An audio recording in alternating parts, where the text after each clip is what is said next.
Alright, welcome back to We Fucking Love TV. My name is Josh. Over here we got Ginger Josh, and right now we're going to talk about shows on Netflix. What do you think, Josh? Where do you want to go first? We ended the last one with, what? You mean when I broke in? Yeah, that, yeah. Did my own thing? I apologize for being so rough on you and Nick that time. But I kind of felt like you all were my bitches. Like, we were in Orange is the New Black, and I was red, and you all were my bitches. Okay. When you broke in, what did you lead us off with at the end? I set it up for us to talk about Orange is the New Black. Let's do that. Let's do that. You know what? I'm Ginger.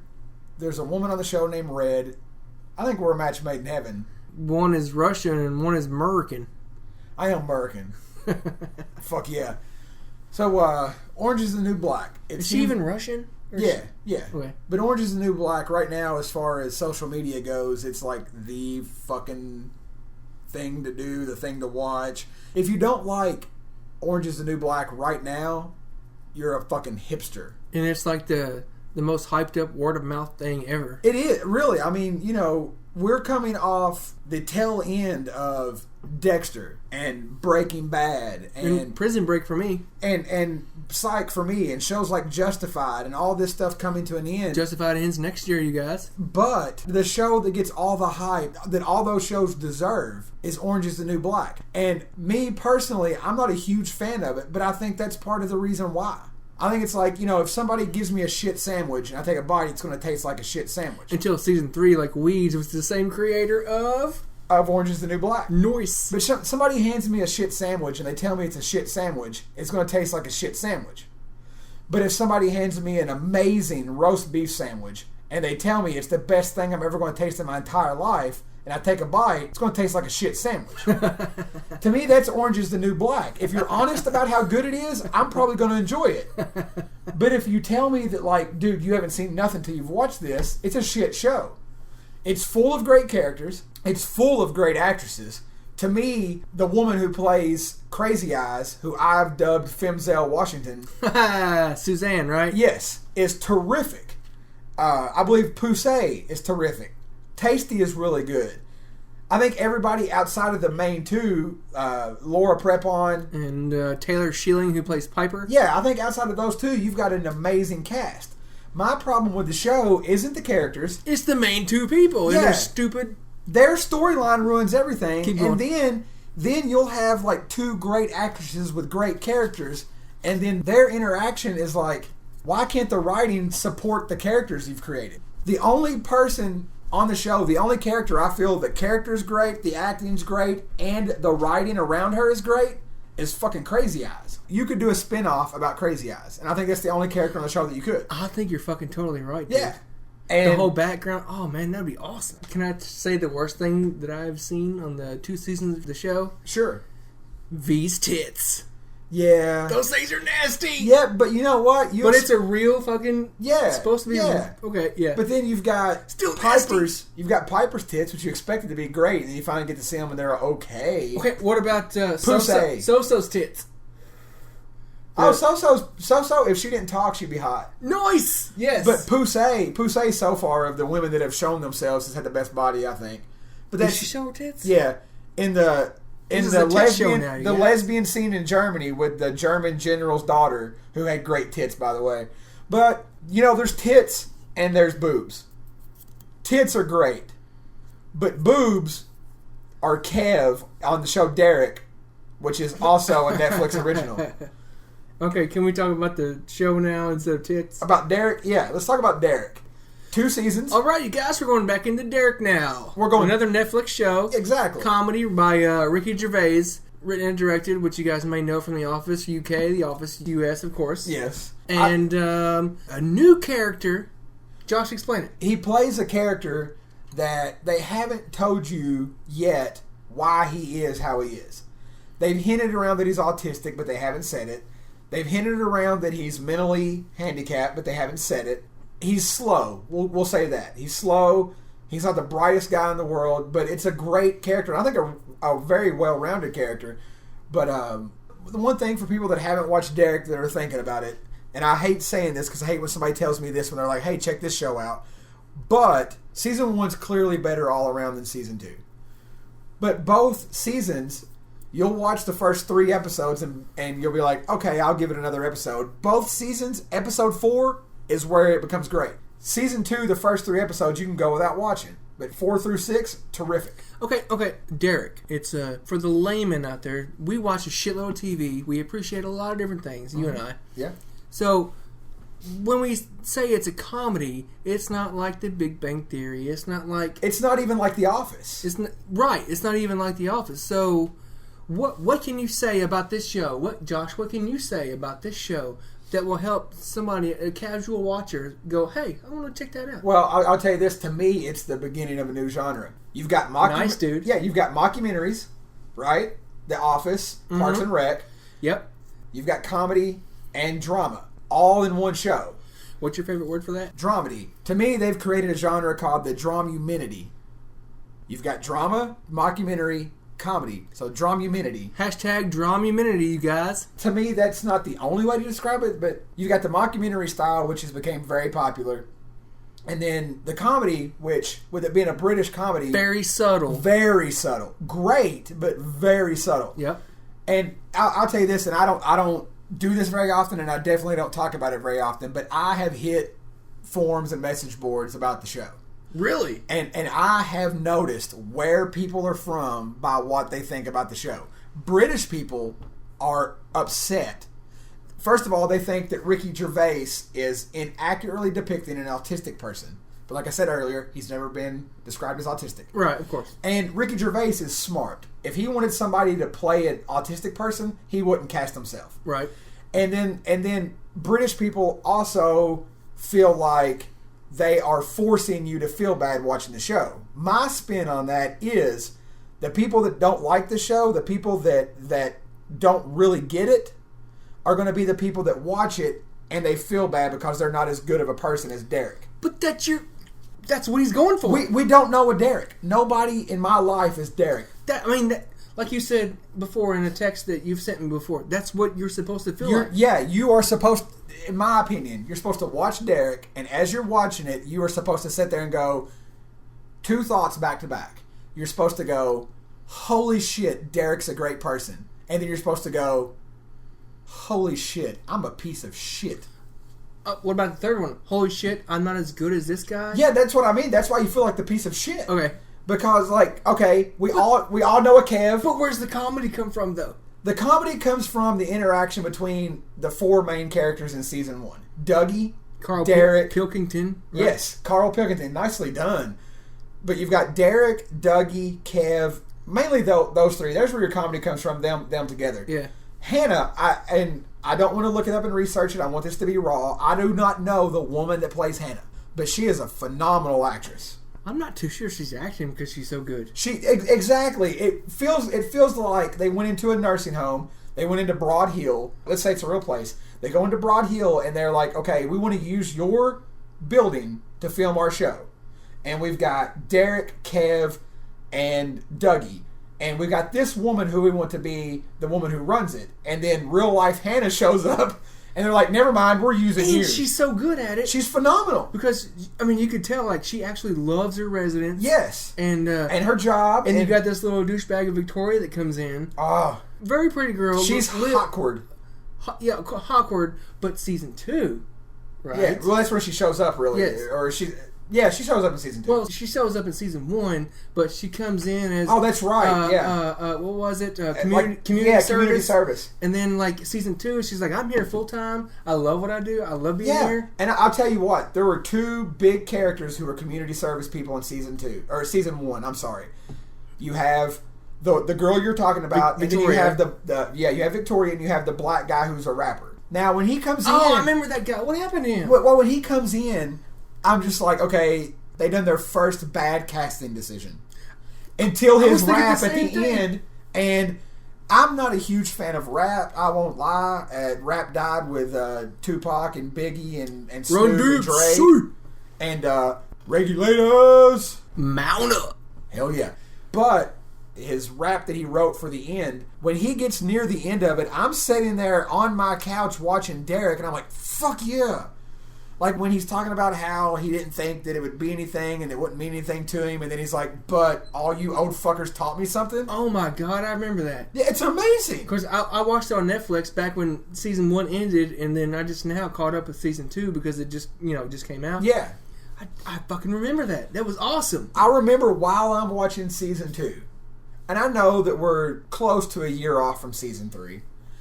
I'm sitting there watching season 2, and the whole time I'm sitting there going, I don't care when season 3 comes out. I really don't. This is just not as good.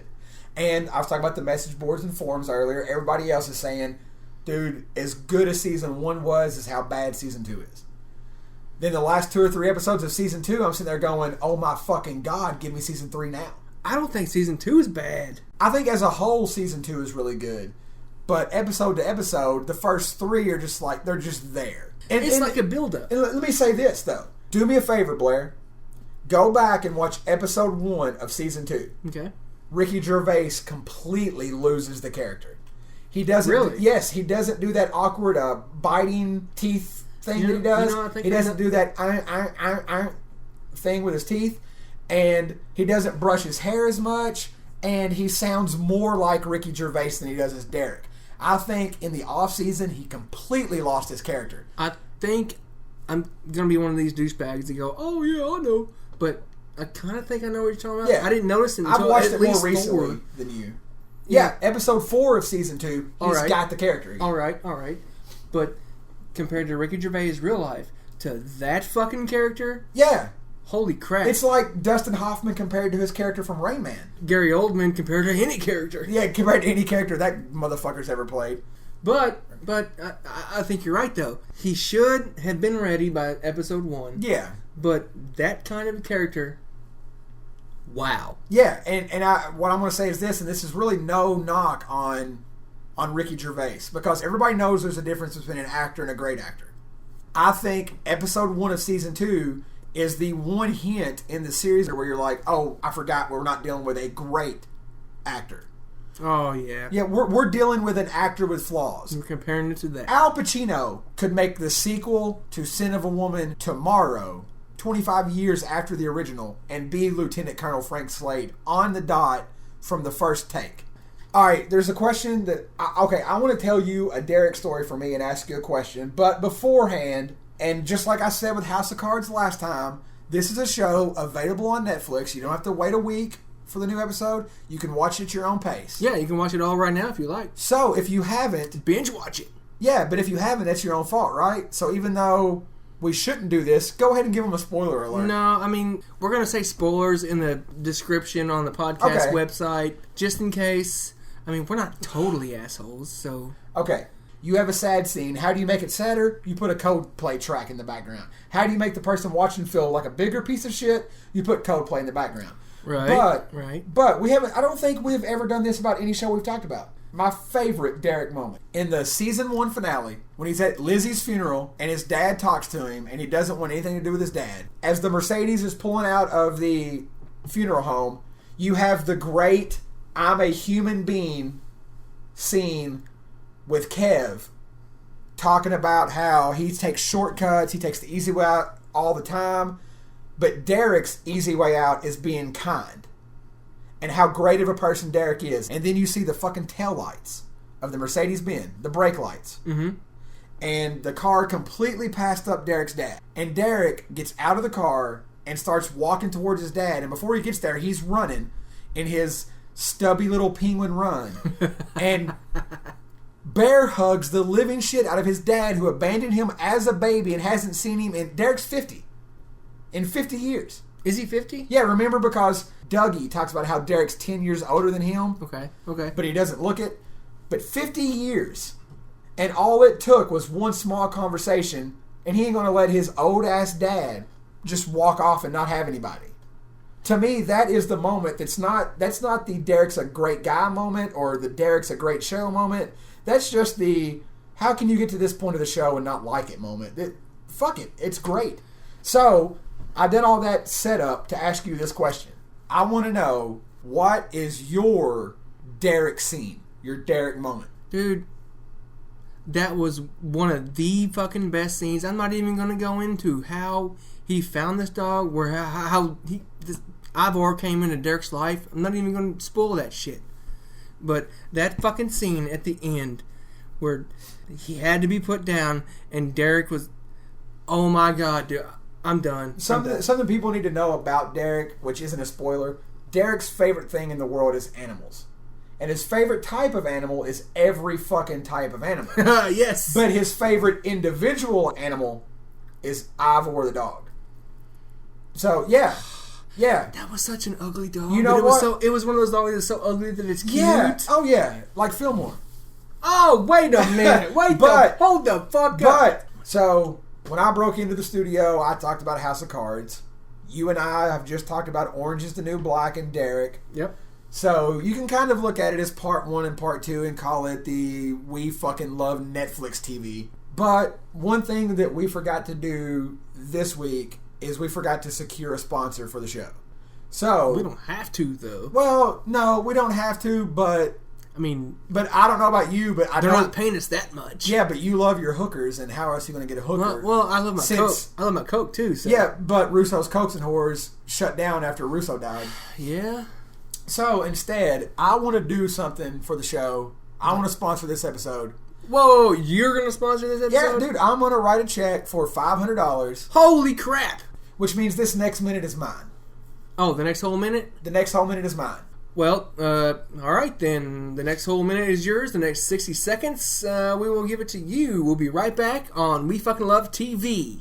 I would like to take this time that I paid my very hard-earned money for to deliver an extremely important message to all of our listeners.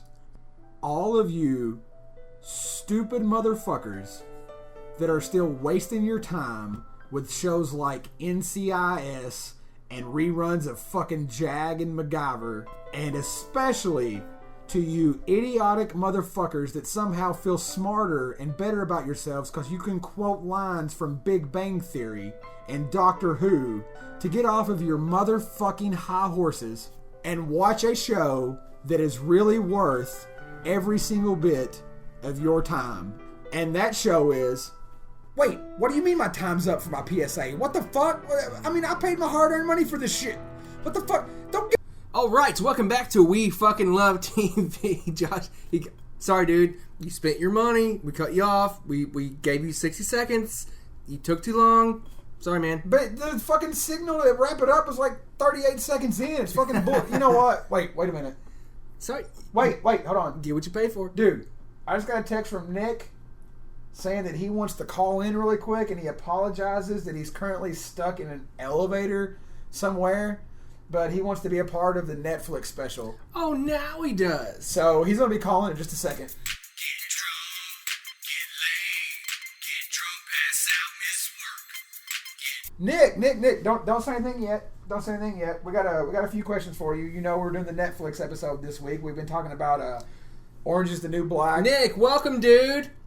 We've been talking about Orange is the New Black and Derek. We got a few questions for you. The first question is, agree or disagree? Orange is the New Black. Tasty is the woman that you most want to have sex with. I agree. Hey Nick, this is brunette Josh over here. Orange is the New Black. You remember the transvestite? I'd rather fuck her now more than when she was a man. Agree or disagree? I disagree. All right, Nick, back to me over here. I got another question for you on Orange is the New Black. Who would you rather bang between Piper and her fiance? I'm not so sure. Dudes, all I know is the titties make that show. Except for V's. Has anybody ever seen V's titties? Holy cow. Is that like a fucking train wreck? You're crazy. All right, Nick, changing gears here. Let's get off the Netflix thing for a while. What do you really think about Breaking Bad? Are you kidding me? That show is terrible. Okay, Nick. Whatever, dude. What about Big Bang Theory? I actually really like that show. All right, Nick, I don't know what your deal is this time. I guess that fucking elevator's really fucked with your head, but thanks for calling in, dude. Lose our number. Well, it's nice to be here. Do not lose our number. Anything else you want to say to the people, Nick? We'll see you guys next week. All right, that was a waste of fucking time. How could you not know if you wanted to bang Taylor Schilling or Jason Biggs? Good thing he didn't 10-10-3-2-1 us. No. Or 1-800-COLLECT, right? No shit. I'm just glad that call didn't start off with, would you like to accept a call from an inmate at Litchfield Correctional Facility? But anyway, I think we've done fine here this week. Yeah, I think it's a pretty good episode, man. So we've done House of Cards, we've done Orange is the New Black, we've done Derek. No idea where we're going next, but you know what? I can't wait. I'm looking forward to the future. Me too, man. Future is all we got. You know, the future hasn't been written. Ask Stephen Hawking. All right, I guess that's the end of this week's, you guys. So come back to our website, WEFKNLOVETV.com. Check us out on YouTube at youtube.com/WEFKNLOVETV. And Facebook, I guess, Facebook.com/WeFuckingLoveTV. And you sons of bitches, don't forget about Twitter. Send us out tweets, talk about us, retweet, favorite us.